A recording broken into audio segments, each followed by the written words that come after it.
시청자 여러분 안녕하십니까? 최욱의 파워 인터뷰입니다.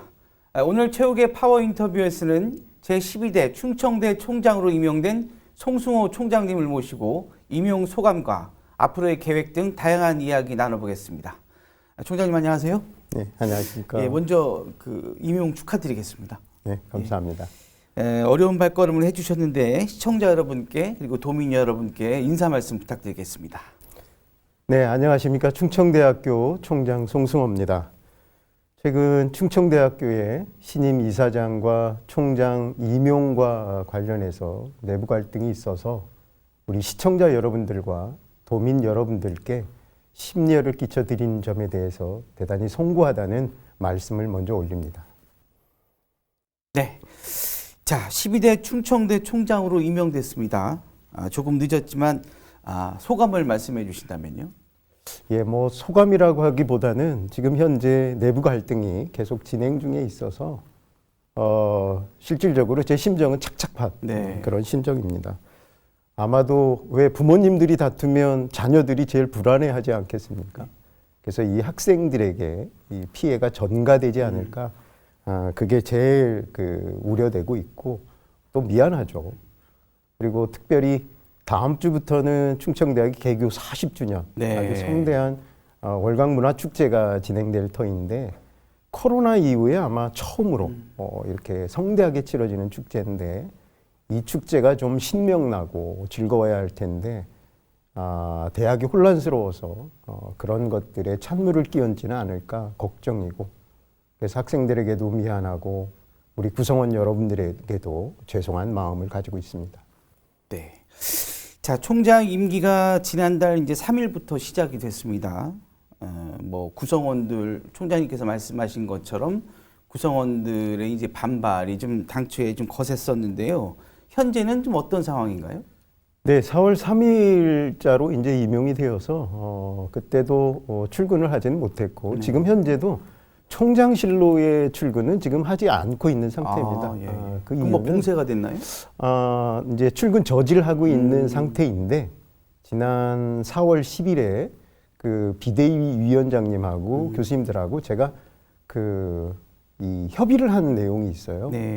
그 비대위에서 신임 총장에 대한 저에 대한 법적 하자가 있는지 없는지 이것을 교육부에 민원을 냈으니까 민원의 회신이 올 때까지는 좀 출근을 유보해달라 이렇게 뭐 간곡히 부탁을 하셨어요. 그래서 그날 저도 4월 10일 날 무리해서 출근하지 않고 알겠습니다. 그러면 회신이 올 때까지 저도 기다리겠노라 이렇게 약속을 했고 그러나 이제 대학의 운영이 1분이라도 멈출 수는 없는 거 아니겠습니까? 왜냐하면 그게 자칫 잘못하면 학생들에게 또 학교에 피해가 가기 때문에 지금 이미 총장의 업무는 전자결제를 하고 있고요. 그 다음에 또 필요에 따라서는 유선 통화로 학교의 총장으로서의 일상 업무는 진행되고 있습니다. 단지 총장실에만 출근이 안 돼 있는 거지 총장의 업무는 진행되고 있고 제가 4월 3일부터니까 지금 딱 거의 한 달 지났거든요.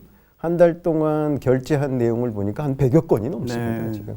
그래서 진행되고 있고 또 감사하기는 현재 보직 처장님들 그러니까 오경라 전 총장님 때의 그 보직 교수님들이 지금 사직은 청했지만 면직이 되신 상태가 아니에요. 근데 그분들도 참 어려운 환경인데도 불구하고 제가 이렇게 결제를 쭉 하다 보니까 뭐 최선을 다하고 있는 것 같습니다. 그 학생들에게 어떻게든 피해가 안 가도록 교수님들이 최선을 다해서 그런 점도 감사하고 지금 현재 또 직원 선생님들은 이미 업무에 복귀되어 있는 상태예요. 그래서 교수님들이 뭐 계속 24시간 있는 건 아니고 제가 듣기로는 뭐 조를 짜서 이렇게 그 총장실 앞에서 그 출근 저지를 하고 있다고 그러시는데 하루빨리 이런 모든 문제가 해결돼서 정상적으로 출근이 되고 그 다음에 구성원들과 소통이 되면서 그렇게 업무를 진행했으면 하는 바람을 가지고 있습니다.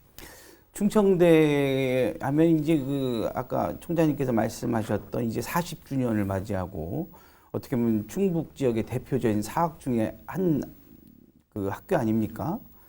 그만큼 충북도민 또 우리 학생들에게도 또 졸업생들에게도 굉장히 신뢰가 있고 또 이 같은 문제에 대해서 걱정을 많이 또 하고 있습니다. 총장님 임명을 놓고 교수협의 측이 이제 뭐 총장 임명 전 결격 사유를 확인해야 된다고 이제 아까 말씀을 하셨는데, 뭐 결격 사유가 있다고 뭐 생각하시나요? 저는 뭐 이 주장에 대해서는 이렇게 생각합니다. 아마 근데 제가 이제 많이 그 전에 보가대 총장님으로 계셨지 않습니까? 네네네. 근데 뭐 결격 사유가 있었으면 보가대에서도 총장을 못 하셨을 텐데. 못했겠죠. 네. 예. 네, 네. 그 뭐 특별한 결격 사유가 있을까요? 근데 이제 이 부분의 주장은 제가 사실관계를 조금 살펴보니까 이렇습니다. 뭐 총장으로서의 결격 사유는 아마 당연히 없겠죠. 지금 우리 체육 진행자님께서도 말씀하신 것처럼 있었으면 제가 이미 전적대학에서 그렇죠. 총장을 할 수도 없었을 거고 교수도 당연히 뭐 당연퇴직을 했었어야 될 텐데 이제 사립학교법이나 또는 뭐 정관에 보면 이러한 결격이 있는 분들은 임용하면 안 된다 이런 규정이 있죠. 근데 이제 이분들의 주장은 이러한 그 결격 사유를 조회하는 것이 사전에 임용 전에 조회를 해서 임용을 결정하는 게 맞지 않냐 이렇게 주장하고 계시는 거더라고요. 근데 아마 오늘 오전에 그 법인의 법률 자문단에서 변호인단에서 그 보도 자료를 낸 걸로 알고 있어요. 이게 그러한 뭐 총장의 결격 사유가 총장 임용 전에 도달했냐 안 했냐 접수를 뭐 총장이 임용을 결정한 후에 했냐 안 했냐 이런 논란은 이미 결격 사유가 없는 것이므로 이게 문제가 될 게 없다라고 이미 아마 오늘 그 보도 자료가 배포된 걸로 알고 있습니다. 네, 그렇군요. 어쨌든 뭐 지금 현재 반발하고 있는 교수회 쪽에서도 쉽게 얘기하면 그 반대하는 입장이 그 충청대와 경쟁을 하고 있는 보가대 총장이었던 분을 총장으로 모셔온 거. 그 앞에서 얘기를 또 하자면 구성원들 간에도 충분히 좋은 총장의 역할을 할 수 있는 분이 계시는데 뭐 굳이 보가대 계신 분을 모셔와야 됐느냐 뭐 이런 문제가 좀 가장 크지 않겠습니까? 네, 맞습니다. 근데 이거에 대해서는 또 일각에서는 전문적인 이제 재단 입장에서 볼 땐 전문적인 지식이 있고 검증되신 분을 모셔오는 게 재단 입장에서는 훨씬 좋은 성과를 입증됐기 때문에 당연한 거 아니냐라고 또 이렇게 평가를 내리는 분들도 계세요. 네. 이에 대해서 우리 총장님 입장은 어떠신지? 이 점도 제가 이야기할 부분이 참 많은데요. 이렇습니다. 사실 이런 모든 논란의 중심이 뭐 저로 인해서 시작되는 거 아니겠습니까? 이 부분에 대해서는 제가 조금 경과를 조금 말씀드리는 게 좋을 것 같아요. 3월 30일 날 원래 이사회가 하게 돼 있었는데 이제 그날 그 이사회가 저지되고 무산되고 3월 31일 날 그 다음 날 이제 긴급 이사회로 이렇게 결정하게 되지 않습니까? 네.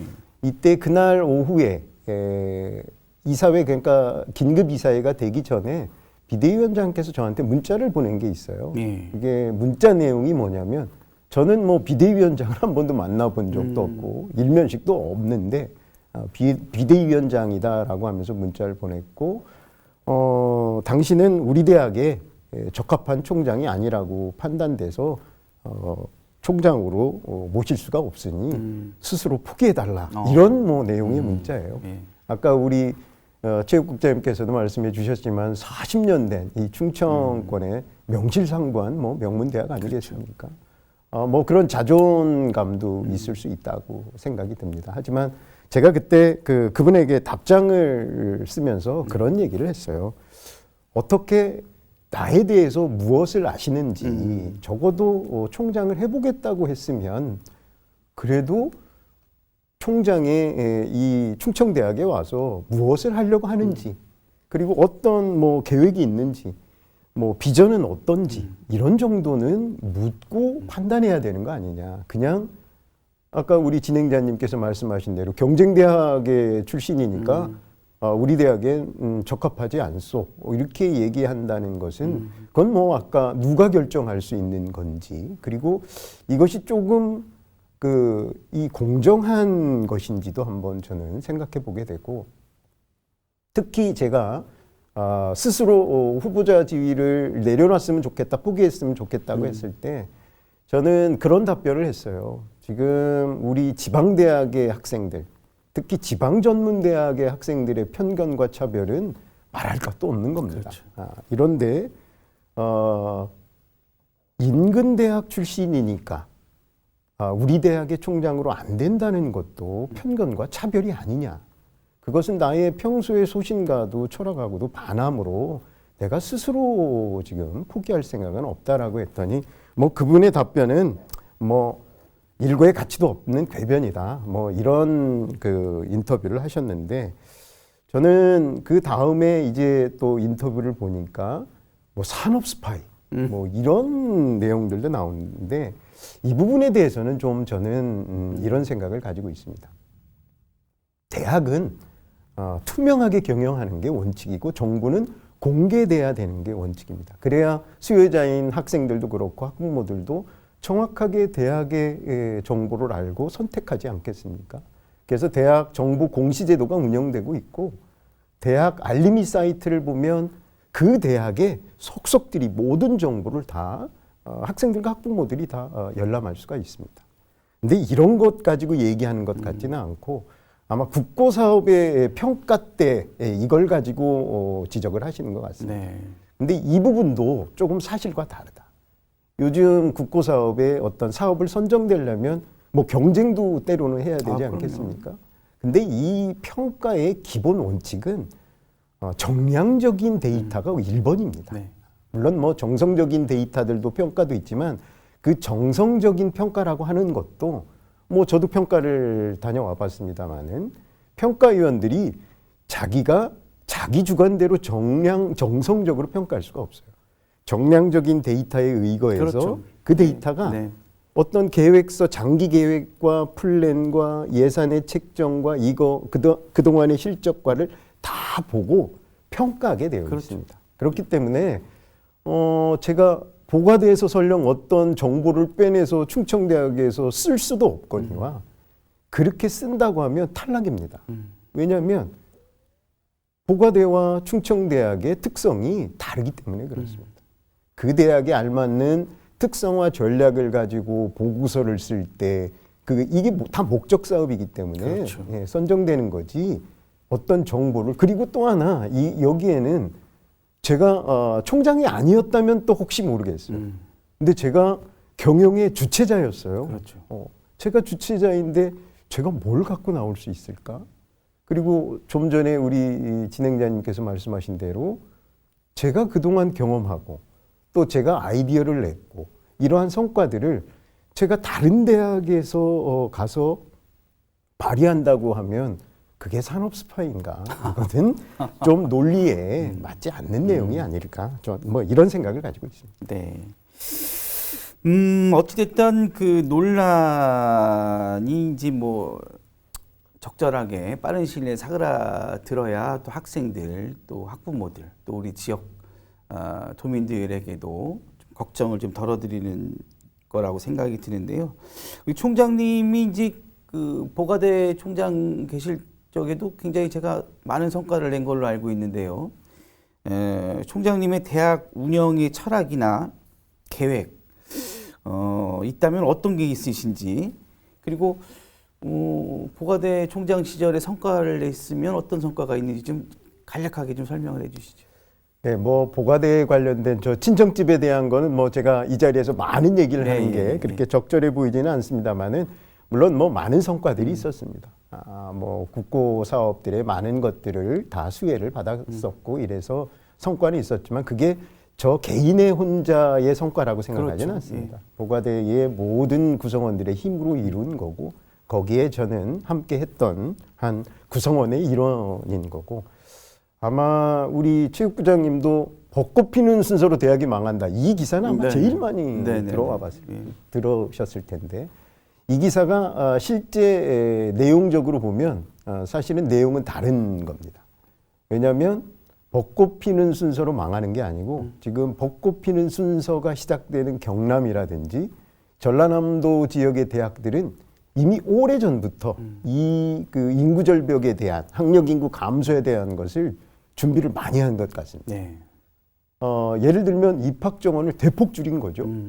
그러니까 당연히 입시 결과는 나쁘지가 않습니다. 그런 반면에 우리 충청권 대학, 특히 대전 충청권은 그동안 조금 수도권의 낙수 효과가 좀 있었어요. 그렇죠. 예, 그러다 보니까 조금 안일했던 거죠. 그래서 이 벚꽃 피는 순서의 대학들보다 덜 입학 정원들 또 구조조정들 이런 것들을 철저하게 준비를 못한 건 사실입니다. 그렇기 때문에 전국의 입시 결과를 봐도 대전 충청권이 제일 좋지는 않습니다. 이런 부분인데 자, 이 대학의 입장에서 보면 반성해야 될 일도 많이 있지만 근데 이러한 문제들을 다 사립전문대학이 잘못됐다라고 당신네들이 잘못된 거다라고 하기에는 조금 억울한 점도 있습니다. 네.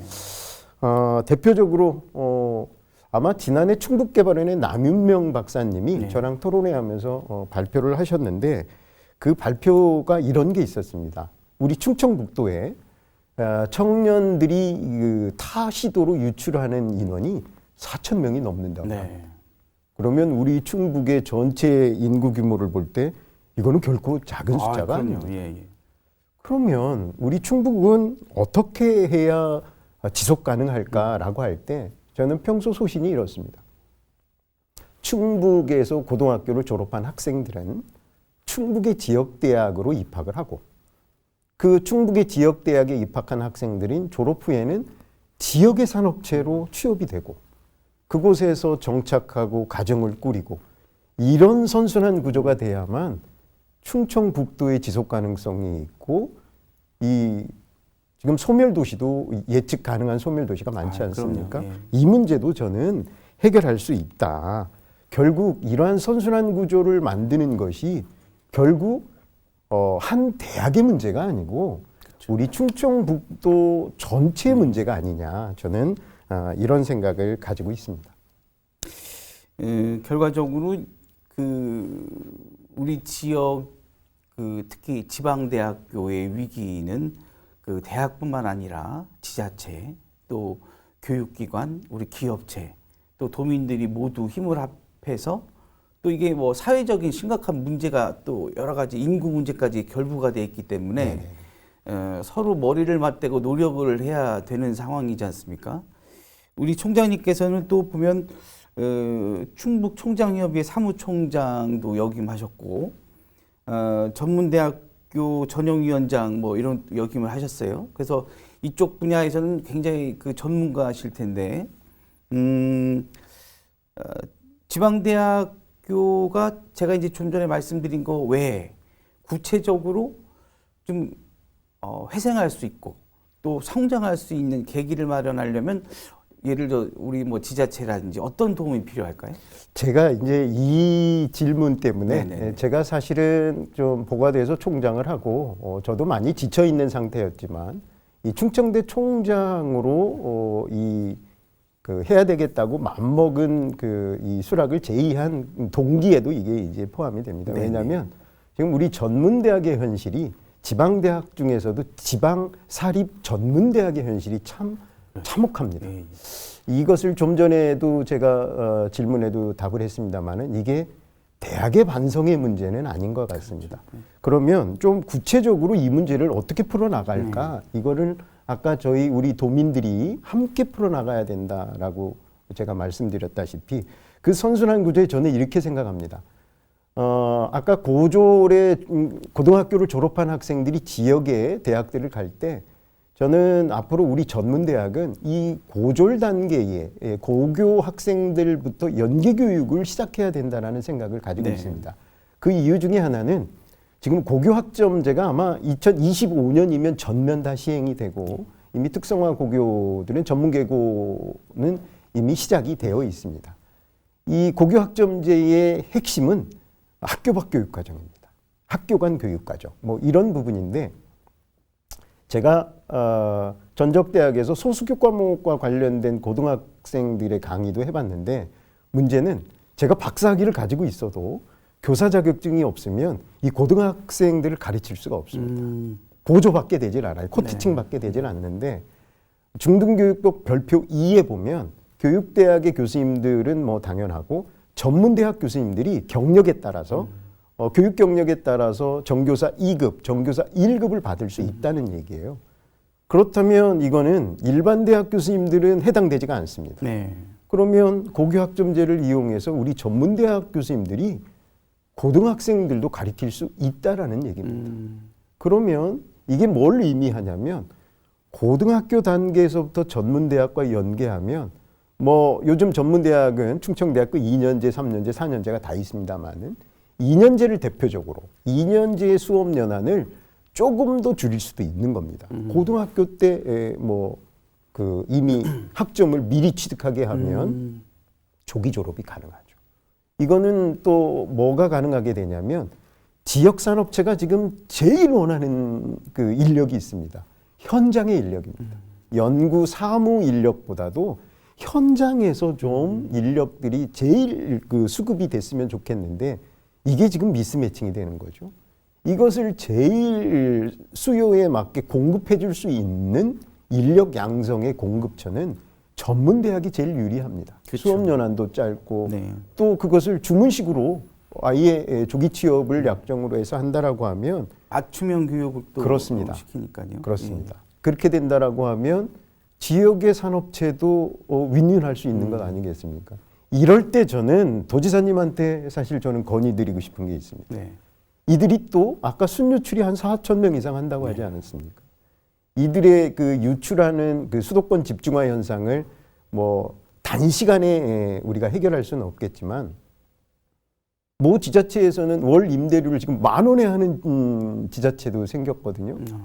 그러면 지사님도 파격적으로 우리 지역의 전략산업의 지역 출신의 대학생들이 그곳에 취업하면 정주 여건을 파격적으로 뭐 공짜로 해주시던가 뭐 도덕적 해이가 문제가 있다라고 하면 정말 어느 지자체가 했던 것처럼 월 임대료 10,000원에 뭐 장기 임대를 해주거나 정주 여건을 좀 개선해 주시고 그리고 또 그 업체로 취업을 하게 되면 취업 장려금 같은 거 이미 타 광역자치단체에서도 코로나 때 한 100만 원씩 지급한 예도 있습니다.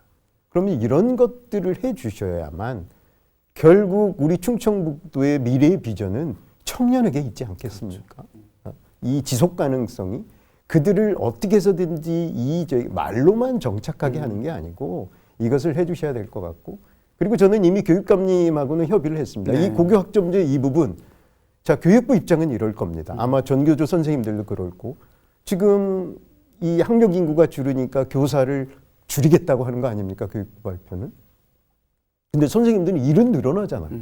고교 학점제까지 하면 얼마나 일이 많겠습니까? 그렇죠. 그 일을 우리 전문대학이 해보겠다는 얘기입니다. 그러면 그 일에 교육감님도 그거 뭐 중등교육 재정교부금법에 의거해서 뭐 강사료 부분 이런 부분들을 당연히 우리 교수님들이 강의하고 그들을 가르치고 하면 실습실도 우리 대학에다 꾸려줘야 되고 인건비도 지급해야 되지 않겠습니까? 그렇죠. 그러면 저는 교비도 아낄 수 있지 않겠습니까? 그러면 그 아낀 예산을 가지고 어디에 쓰겠습니까? 우리 구성원들의 처우를 개선할 수 있고 이런 것들의 구조들이 일련의 선순환 구조가 정착되면 지역사회와 함께하고 지역대학이 함께하고 비로소 우리 충청북도가 동반 성장할 수 있다. 네. 이러한 그 모범 사업들을 만들어서 할 수 있다라는 게 저의 계획입니다. 아, 그렇군요. 자, 우리 그 총장님 구성원들 이제 조만간에 빠른 시일에 봉합을 좀 하셔야 되지 않습니까? 우리 이제 앞으로 어떤 갈등 봉합 그리고 우리 충청대학교 정상화를 위한 어떤 보관을 갖고 계신지 좀 말씀해 주시죠. 뭐 충청대학교가 개교 40년입니다. 불혹의 나이 아니겠습니까? 그렇죠. 아마 우리 충청권에서는 명실상부한 고등 직업 교육에 관한 한 명문대학이라는 거는 뭐 자타가 공인하는 내용이고, 그래서 제가 충청대학교 총장이 되었을 때, 임용이 결정되었을 때도 무척 자랑스러웠습니다. 네. 근데 이제 이게 과거의 영광보다는 저는 이렇게 생각합니다. 생존의 문제, 아까 우리 국장님이 얘기하신 대로 현재 미래 생존이 더 중요하다고 생각합니다. 그거는 뭐 많은 기업들의 예를 봐도 과거의 영광에 집착해서 역사의 흐름을 잊지 못했을 때 역사의 뒤안길로 사라지는 것을 저희들이 많이 봤기 때문에 이 흐름을 좀 많이 봐야 될 것 같고, 뭐 많은 학과의 개편들도 그렇습니다. 그런데 제 입장은 분명합니다. 이게 총장이 개입돼서 어떠한 아젠다를 내는 게 아니고, 아마 극과의 이 내용은 그 해당 학과 교수님들이 제일 잘 압니다. 예. 그래서 그러한 학과의 개편도 해당 학과 교수님들에게 저는 전적으로 맡길 생각인데, 문제는 이제 적정의 규모입니다. 뭐 예를 들어서 학과를 5명 놓고 운영할 수는 없는 거 아니겠습니까? 그렇게 되면 자칫 깨진 유리창이 될 수도 있기 때문에 규모의 경제를 어떻게 가져갈 거냐만 서로 잘 논의하면, 저는 뭐 이 또한 과거에 그렇게 해왔던 발자취, 그리고 지금 한 달 동안 제가 이렇게 쭉 지켜보면서, 그리고 업무들을 하시고 계시는 내용들을 보니까 뭐 역량이 충분하다.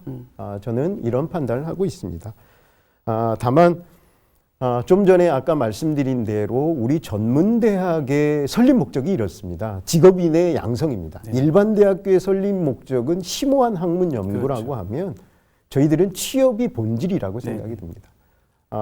이렇게 학력 인구가 줄어들고 고졸의 학생들이 없을 때 많은 대학들은 뭐부터 하겠습니까? 너도 나도 입시 현장으로 나갈 겁니다. 근데 저는 이럴 때 반대로 가야 된다는 생각이 있습니다. 좀 시간이 걸리더라도 이럴 때 똑같이 그 입시 현장에 우르르 몰려가서는 승산이 없다라는 생각입니다. 자, 시간 관계상 우리 끝인사 좀 해야 될 것 같은데요. 앞으로 계획과 우리 시청자 여러분, 도민 여러분께 당부의 말씀 부탁드리겠습니다. 예, 오늘 HCN에서 그 파워 인터뷰에 초청해 주셔서 대단히 감사합니다. 특히 우리 체육국장님께서 진행하는 이 파워 인터뷰는 우리 지역사회에 대단히 영향력이 있는 프로그램이라고 생각합니다. 제가 충청대학교로 시집을 오게 되면서 많은 논란과 또 걱정이 많으시다는 것을 잘 알고 있습니다. 아마 이 모든 것은 제가 부족하기 때문에 생긴 논란이라고 생각합니다. 비록 과정은 치열하고 어렵지만 결과는 구성원들과 함께해서 사회적 책무를 다하고 충청대학교가 또 다른 시작, 더 높은 비상이 될 수 있도록 최선을 다하겠습니다. 시청자 여러분들과 도민 여러분들께서도 끊임없는 사랑을 부탁드리겠습니다. 감사합니다. 네. 자, 아무쪼록 하루빨리 구성원들과 좋은 협의를 통해서 원만하게 좋은 성과를 내주시길 기대해 보고요. 또 우리 총장님 말씀해 주신 것처럼 우리 명문사학 충청대 더욱 발전할 수 있도록 많은 역량을 발휘해 주시고 더불어서 우리 충북교육에도 많은 영향력을 주셔서 충북교육 발전에도 좋은 역할을 할 수 있도록 기대해 보겠습니다. 네, 오늘 자리 감사합니다. 고맙습니다. 네, 감사합니다. 네, 최욱의 파워 인터뷰, 오늘은 충청대 송승호 총장님과 이야기 나눠봤습니다. 시청해 주신 여러분 고맙습니다.